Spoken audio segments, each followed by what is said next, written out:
Okay, so thank you so much for coming to our session with Monash University on how they have reached 100,000 MFA registrations in just 100 days. So, safe harbor slide, there was some roadmap we discussed soon, so this is typical legal documentation. So my name is Jade, and I'm the product manager for end user experience at Okta.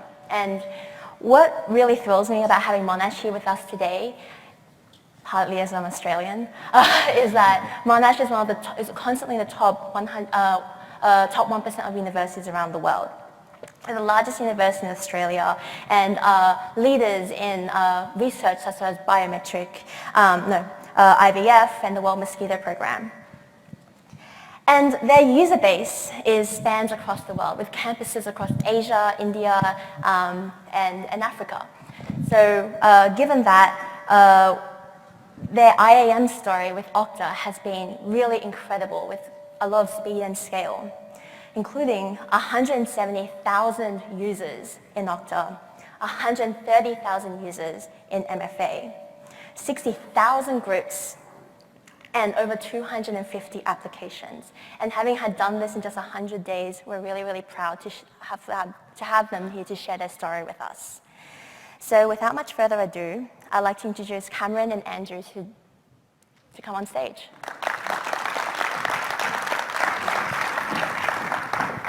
Hi everyone. My name's Andrew Collins. I'm a solution architect for the identity team at Monash University. And I'm Cameron Duck. I'm the lead systems engineer for single sign-on for the identity team at Monash Uni. Cool. So I don't need to tell you why MFA is so important for your organisation. One of those reasons for us was the silent librarian. So this is a phishing attack that's targeting universities with research data. So far they've taken 31 terabytes of data, costing universities around the world $3.4 billion. So back in 2017, we started to roll out MFA with our existing ADFS environment. So at the time, the user experience was really, really poor, and some of the core requirements that we needed just didn't exist with ADFS. So we needed to go to market and find another product. And this is where we found Okta. So along our journey with Okta, we discovered that we could do a lot more than just MFA. We could then migrate all of our applications from ADFS over to Okta. We could also then look at using skim provisioning for some of our applications like Workplace and Slack, and also implement API management. So then we could integrate with MuleSoft and help strengthen our APIs. Now, one of the core things with Okta was the user experience. Signing in, signing up for MFA was really easy for the user. It was just really following a bouncing ball. One of the other core requirements was to be able to remember the user's device as well.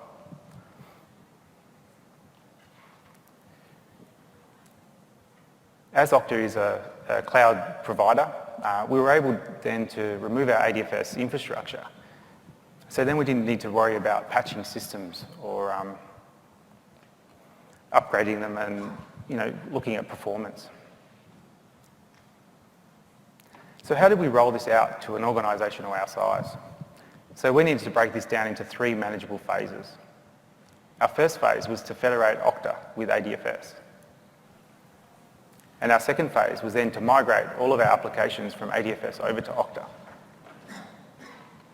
And our last phase was to roll out MFA to our organisation. Now this was going to be one of our biggest challenges. Rightio, so this is how we started off. Our users would log in to ADFS, create themselves, they get a SAML assertion for which of the various applications that they wanted to access. The first thing we had to do in our migration was build up our Okta org and federate it, join it with ADFS. We needed to make sure that Okta would pass through all the attributes that ADFS would need to create any assertion for any application.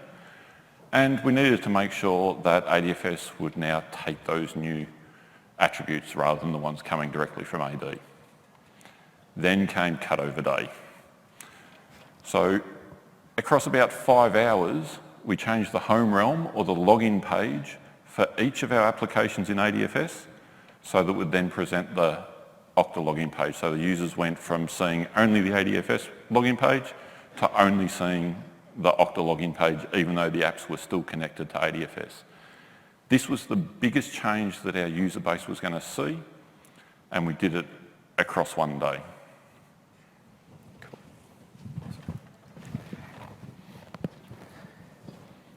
So once we finished our first phase, we could move on to the second phase by moving all the applications from ADFS over to Okta.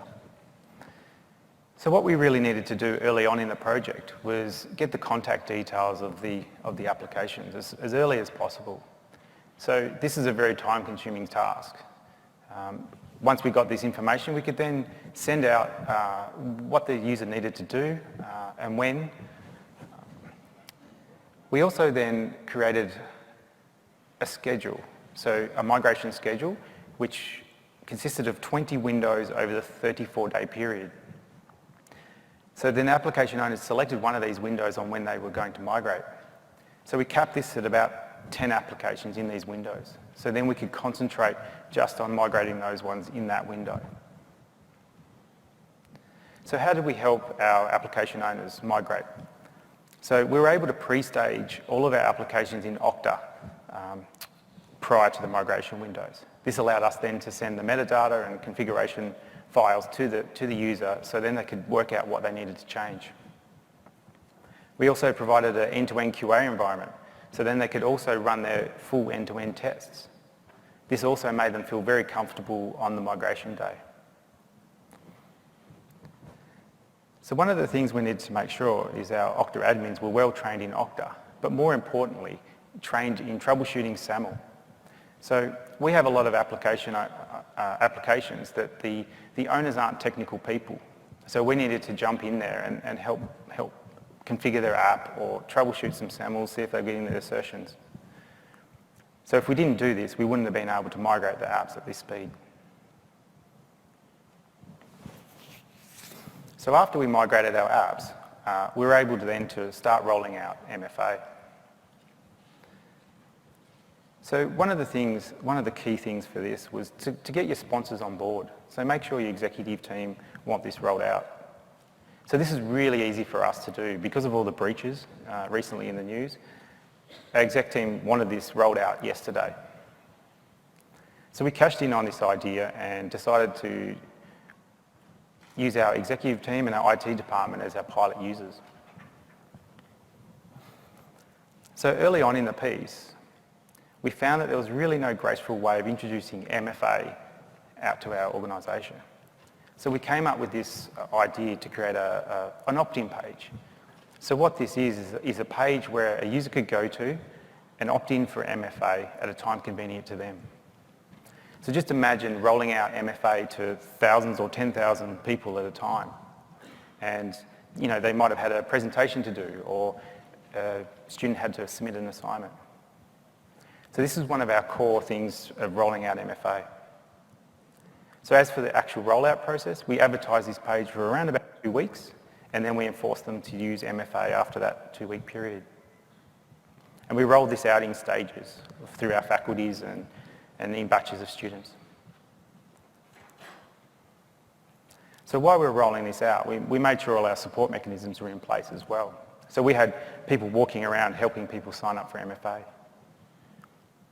We also had our service desk. When someone was calling the service desk, they'd also help sign up for MFA. One thing that we needed to get right from day one as well was our instruction page and FAQ pages. So these were very detailed. We had instructional videos on how to sign up for MFA and then how to change your device. Our FAQ pages were in different categories, so it was really easy to find your answers. And these were into sections like general use. What if I've lost, or my phone's been stolen, or I've got a new phone? Travelling to a new country. And we had sections on privacy as well. So it's really important that this page also is a public link and not behind authentication. Because if they're having difficulty logging in, then they wouldn't be able to get to the help pages. Rightio, as you can imagine, the Factors that you choose are very important. You want to make sure that you choose factors that are secure enough so that it's not easy to get in through your brand new security you've just built, but also user-friendly enough that you don't have a backlash from your user base, or in some cases have them actively try and circumvent your multi-factor authentication. So the factors that we went with were Okta Verify with Push, Google Authenticator, YubiKey OTP, and U2F. Went with Okta Verify because it's very easy to sign up, just scan the QR code, off you go. And then when you go to use it, you get a notification on your phone, you check that yes, that is you that's trying to log in, and click approve. Google Authenticator was turned on because we have some user base that doesn't change over their phones very often and can have very old operating systems, some so old that Okta Verify wouldn't actually run on it. And because there's so many different authenticator apps, we were able to find, most of the time, find one that would work on those phones. We also used it as a backup code because currently Okta Verify doesn't restore when you change phones over, where some authenticator apps do. The U2F factor is another very easy to use factor. You plug your key into the side of your laptop, you press the button, and you're in. Once again, we ran into a couple of problems. Our VPN doesn't support U2F, and neither does some browsers. So for users that didn't have a phone, we provided them with their YubiKey and used the one-time password factor. Now you notice that we didn't go with security questions or SMS voice. That's because the security questions are very easy to get around, to socially engineer the answers. And for SMS voice, it's also easy for the person trying to get into your account. They can call your phone company and convince them to port your number to their SIM, in which case they will get this SMS message to give them the code to log into your account. I will now walk you through the process we set up for our users so they can opt in for MFA. They visit our opt-in website, mfaoptin.monash.edu. They are given some information about MFA and why the university is rolling it out. They then click Next. Here they can select the type of smartphone they have, enter their mobile number, and click Send me a link. This will send an SMS to their phone which contains a link to Okta Verify for their operating system's App Store. If they do not have a smartphone or are not able to install the app, there's a link with other options for them. Once they have installed Okta Verify, they click on Register Now to continue the process. They will need to log in with username and password. This brings the user to the MFA enrolment process. All of our users by default have the Okta Verify and Google Authenticator factors available for them. The user then enrolls Okta Verify.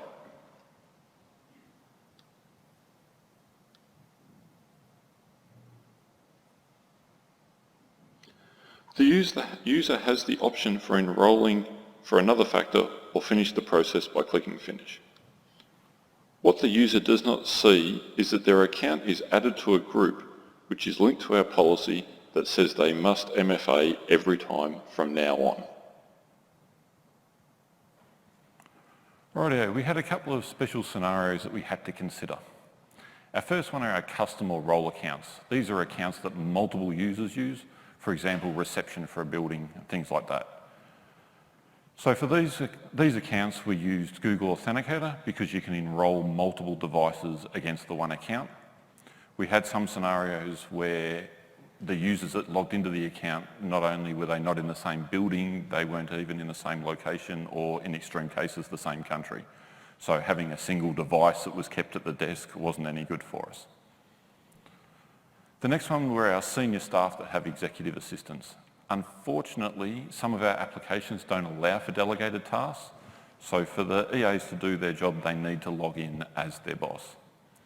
So in these cases, the senior staff member would enrol Okta Verify on their phone, and then we'd set up a YubiKey and give that to the assistant, so when they needed to log in as their boss, they could do that. As a research university, we have a number of labs that people aren't permitted to bring their phones or YubiKeys in and out of due to contamination reasons, whether that's bringing contaminants out of the lab or bringing them in. So in these cases, we set up a network zone that said any machines that are in these labs, they don't need to MFA. Doesn't matter who logs into them. The lock on the door for the lab, we consider the second factor. Our last scenario were electronic exams or e-assessments.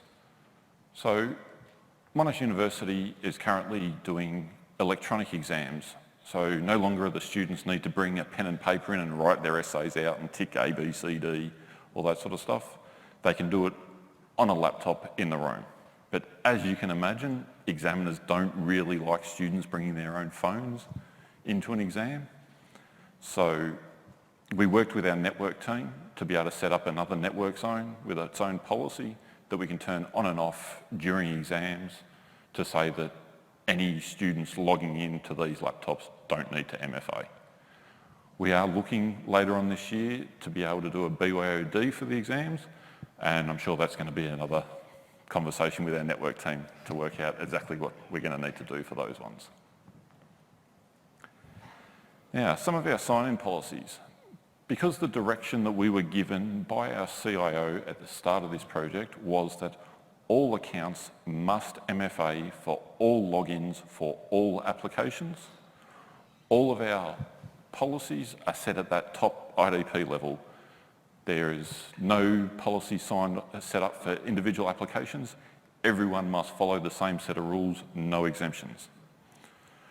So if I'm a regular user, I come to work every day, or I'm a student, come on campus to study, or I'm studying from home, I go to my email or something, username, password, go for the second factor, get the push to my phone, accept. There's a tick box that says, don't prompt me on this device again. And if they do that, they never have to MFA again from their own laptop. It's just the one-off time. They also have a long session life, so worst case scenario, they have to log in twice a day if they work 24 hours a day. Our next scenario, as you saw, we have people all over the world and people travelling all over the world. So we set a policy that says the first login from a new country, once again, you must MFA. So when I landed here in San Francisco, grabbed my laptop, go to log in, check my email. Even though it was my laptop, I'd ticked the box before, I still had to MFA because it's a new country, and I'll have to MFA again when I get back home to Australia. Our VPN is set up for MFA now as well. Because the VPN's a good access point into our network, we made sure that you must MFA every time you VPN, because we want to make sure that the people on our network are meant to be on our network. And lastly, our privileged users. We increased security for our privileged accounts. So for example, all of our Okta admins, they're only allowed to use a U2F token as their second factor. No Okta Verify, anything like that, just U2F. They have a very short session length time. We wanted to make sure that our accounts that have the most access also have the highest security on them.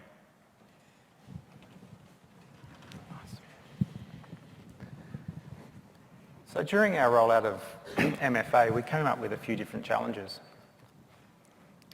So the first ones were people that didn't have a mobile device, and also people who didn't have a supported device, so they couldn't install the Okta Verify app.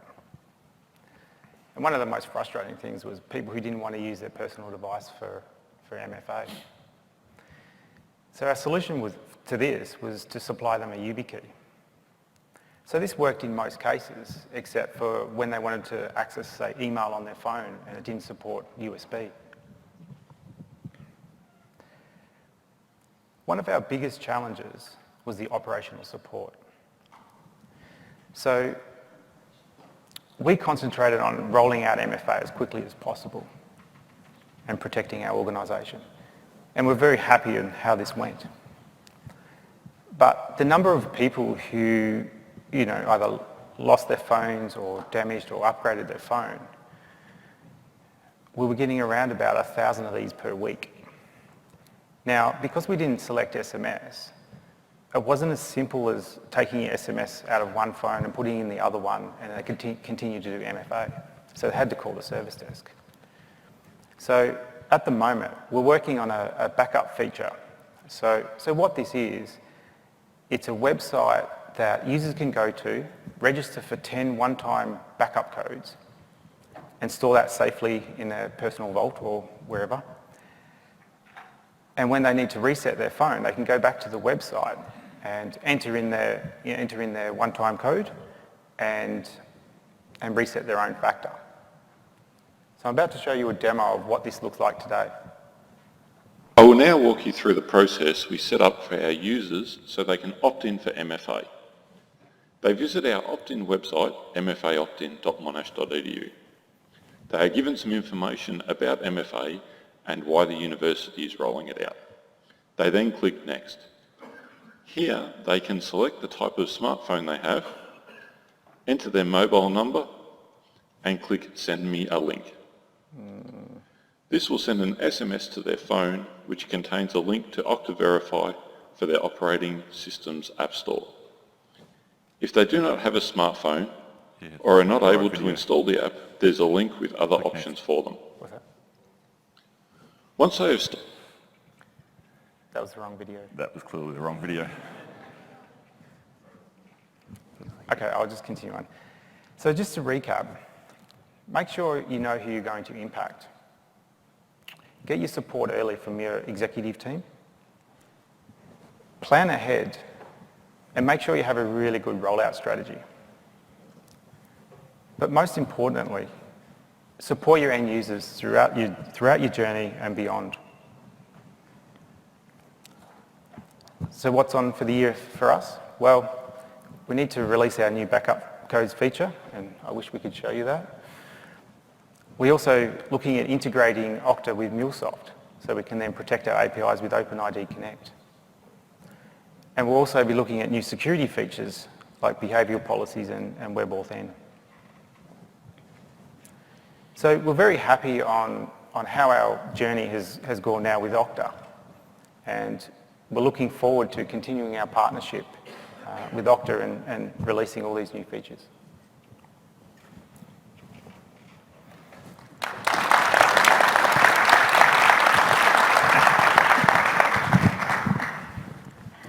That was awesome.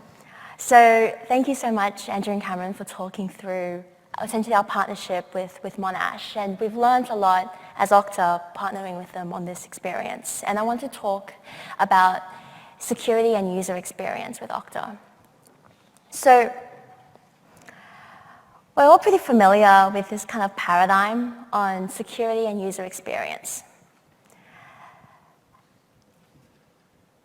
And how we really think about it, and you've probably thought about this when you are rolling out or designing the security flows for your end users. But what we believe at Okta is that if it's not usable, it is not secure. As I'm sure you can relate, just rolling out the factors is only part of the journey. Getting your users to adopt, getting your users to understand is a whole change management flow that you have to consider. And when we think about building these secure user experiences, there's a lot of pillars that we as a product team play into consideration. Setting it up as appropriate levels to what you're protecting, distribute it across the flow so it doesn't hit the user all at once. And finally, the responsibilities between both the user and the system. A great analogy is, for example, car safety. Although the user has to put on the seatbelt, the car is also building with airbags to protect the user. And at Okta, we listen to our users a lot, our end users. We read and respond to every single review that they write.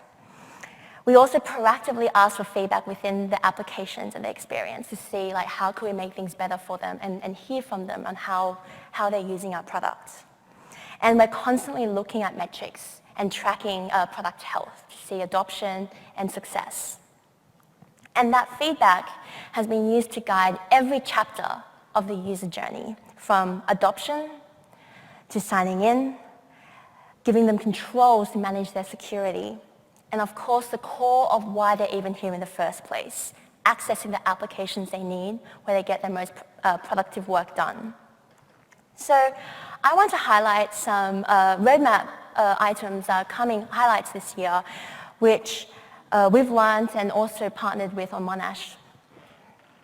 So Monash did an amazing job on writing documentation and FAQ and helping with end users understanding why Okta, helping the end users understand Okta and why it's used. And we're currently, and some of our customers have done some amazing work on this as well.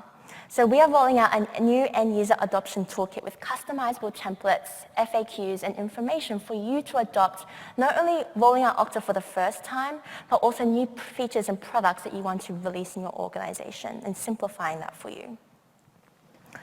On signing in, we currently have in beta the passwordless experience, helping users to not only have a more delightful experience of not having to enter passwords, but also using more like a better security flow, using factors like Okta Verify or YubiKey as a way to verify their identity and the device.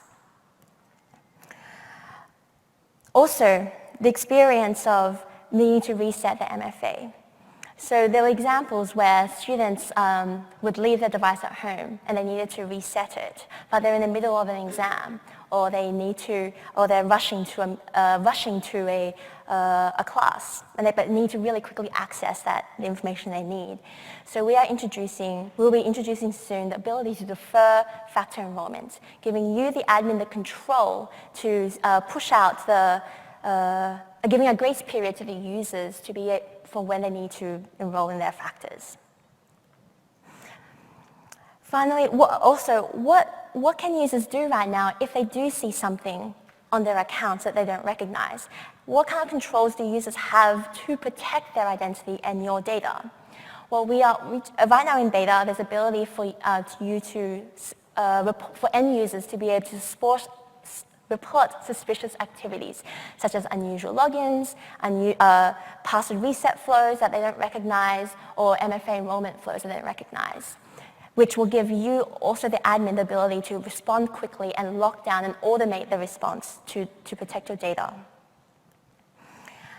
Finally, when we think about when users are actually using these products to SSO, we're really investing in usability on the devices that they use. So on mobile, we are redesigning the sign-in flow with Okta Mobile using the sign-in widget. So users can now MFA on the go and also can SSO on the go, and also use it to self-service unlock and reset their passwords, having a one-stop shop to take care of their Okta needs. And for some users who do use the Okta dashboard, we're all pretty familiar with this dashboard page that we love and know very well. So this year, we actually are investing in a new end user design altogether. It will be more modern, intuitive, responsive, and accessible. So there's a lot coming on this roadmap that we've learned and discovered partnering with our customers like Monash, understanding their user needs, understanding what they're going through, and trying to partner together to make it better. So if some of these features really interest you, we'd love to have your feedback. Go to this QR code or go to this link and leave your details. And also, if you're interested in seeing the demo that we would like to have shown you, please leave your details here, and we can contact you afterwards to share that information. So without much, I'd like to invite Andrew and Cameron back on stage to open the floor to any Q&A.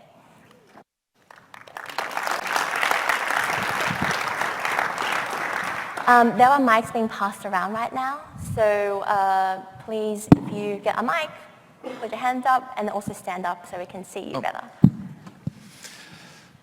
Hi, first, congratulations on a job well done there. It seems maybe I can hire you to do it to my company.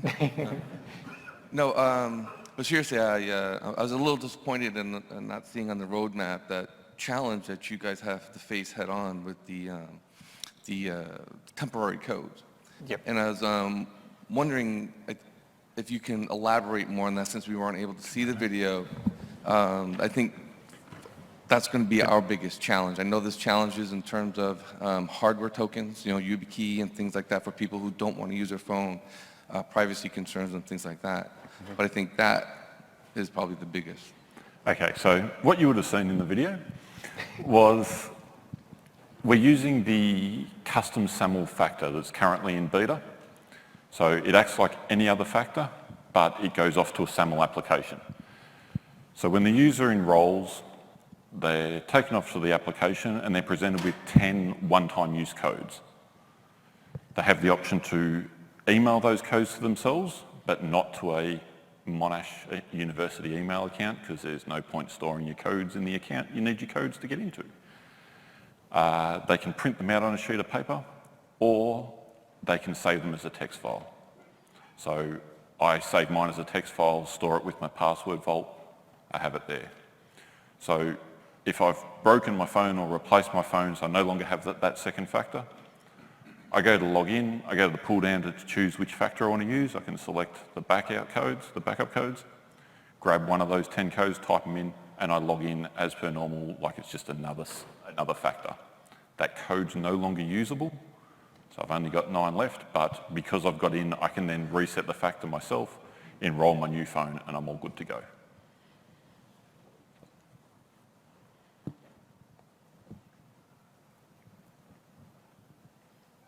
Did you guys also roll out modern authentication and disabling things like IMAP and POP at the same time that you did MFA? Is that still ahead for you, or what does that look like?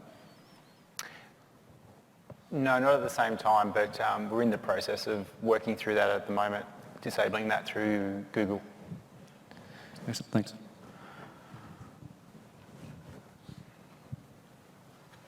Hi guys, so with the common scenario of a user losing or misplacing their device and they call up looking for help, how do you validate they are who they say they are? It's always a challenging one, that one. I've actually got a really good diagram on my laptop, but so there's a few things they need to go through, and providing their date of birth, first name, last name, things like that. Student ID. We also have a mechanism as well to be able to send the user a SMS, and then they read back that SMS code as well.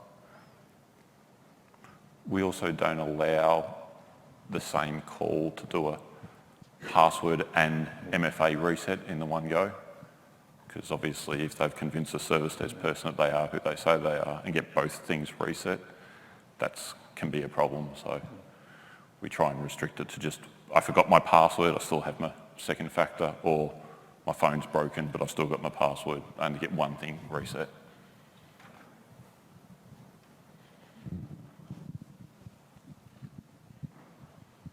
How long did it take you from the start of when you got Okta until you started that one-day cutover on the login? So we signed the contract with Okta 3 weeks before Oktane last year, which, if memory serves, is about May. Our cutover day was the 28th of June. So yeah, there wasn't a huge amount of lead time, but yeah.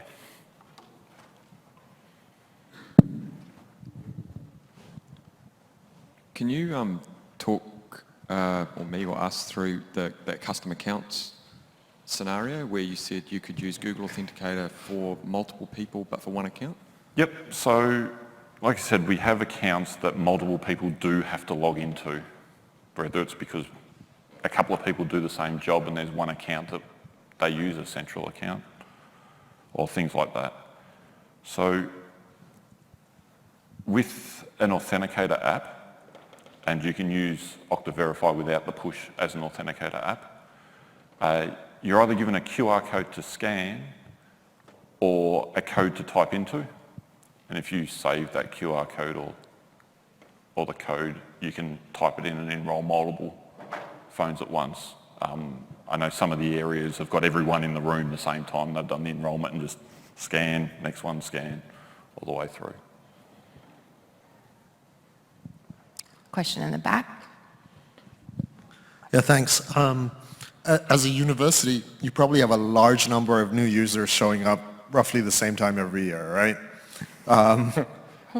Yeah, obviously looking forward to the deferred enrollment feature, I imagine. But today, what do you do? Do you enroll them all on day one? Do you stagger that somehow? Okay, so it's about the second or third week in January is our very fun week. That's when the state of Victoria issues all of the university placements to all the students. So the short answer is on one day we offer 10,000 places out, and if everyone's an eager student, they enrol at exactly the same time on that one day, and we create 10,000 accounts. It normally happens over about a week, but enrolling for MFA is just another step in the enrolment process for the university. So click on your link. Yes, this is me. I want to study medicine. I want to do these classes. Here's set my password, enroll in MFA, sign up for these clubs, do this task, do that. It's just another step in the enrolment process. So all new users don't have a choice. It's just the thing they do after they set a password, they enrol for MFA. Have to do it the same as they have to set a password. Thanks. I work at a university also. We're in the middle of our MFA rollout. And one of the challenges we face, you mentioned people who either don't have a phone, don't want to use their phone, whatever. You distribute YubiKeys, we use OTP tokens. The challenge is, how do you distribute those?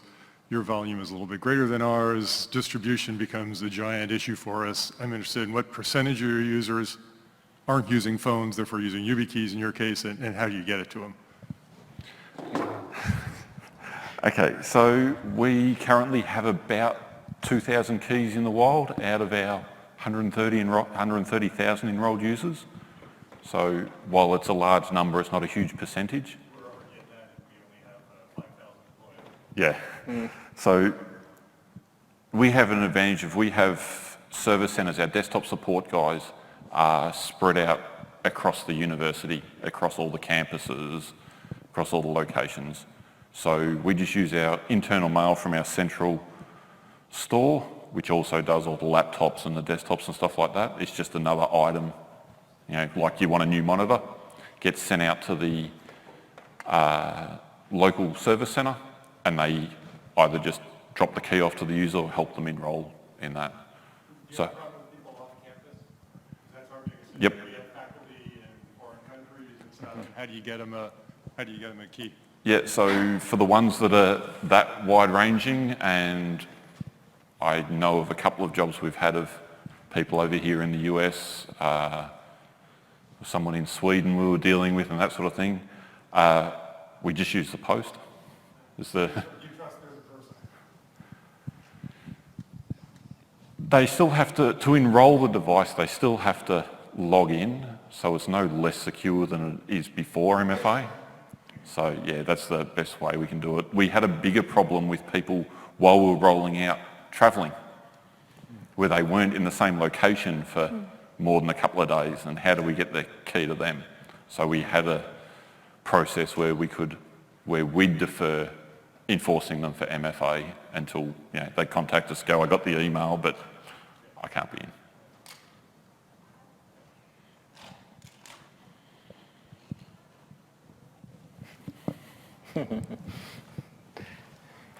This is your one. One for you, Jade. Can we access the passwordless experience and the new portal now, or do we have to wait? That's currently in beta. It'll be coming out in EA, hopefully by the beginning of H2. Yeah. But So if it'll we're be in the called beta fact program, we could sequencing. access it now? Sorry? If we get into the beta program, we could access it now? You can access it now, yes, you can play around with it on your preview logs, but once it goes to early access, you'll be able to configure it for your production logs for rollout.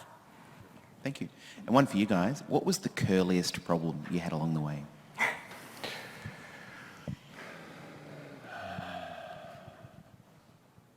We had quite a few applications that were very old and very handwritten and very awful, that no one knew how they were configured. So we had people having to go in and work out how the authentication within the app worked, and we'd have to go in and help them work out how to change these applications over. That and trying to schedule everything in such a short period of time, because as you can imagine, oh, we're busy at that time, no, we can't do it at this time. But with the help that we had from the push from our CIO and those sort of executives, we had the backing to, force the... Yeah, definitely. We also engaged professional services from Okta as well, and they were able to help out with some of those applications like WS Fed, because it doesn't play nicely, and some OpenID stuff as well. Can you speak more to how you got executive buy-in on this? I also work at a university and we're really interested in rolling this out, but we have a lot of concerns about how the effect it'll have in registration or faculty teaching day to day. So can you speak more to that?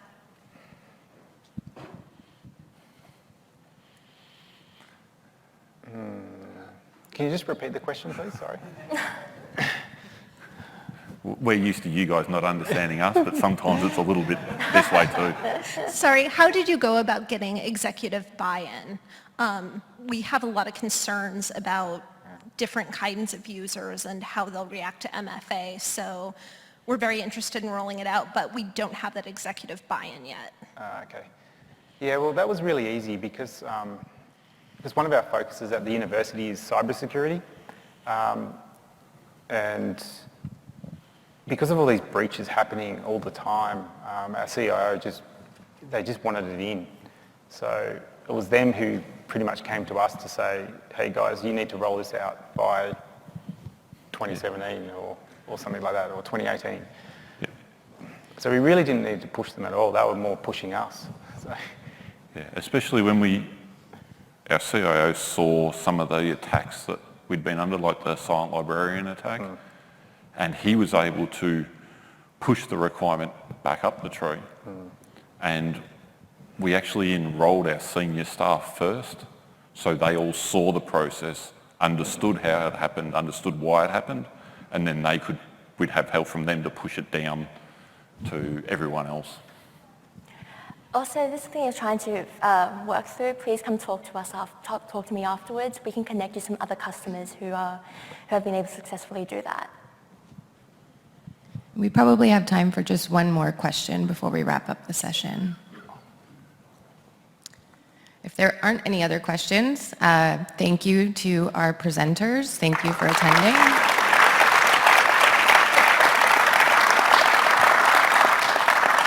Again, if you would like to see the demo, please contact us, leave the details here, and we can connect you with those resources. Let's put another round of applause for Andrew and Cameron.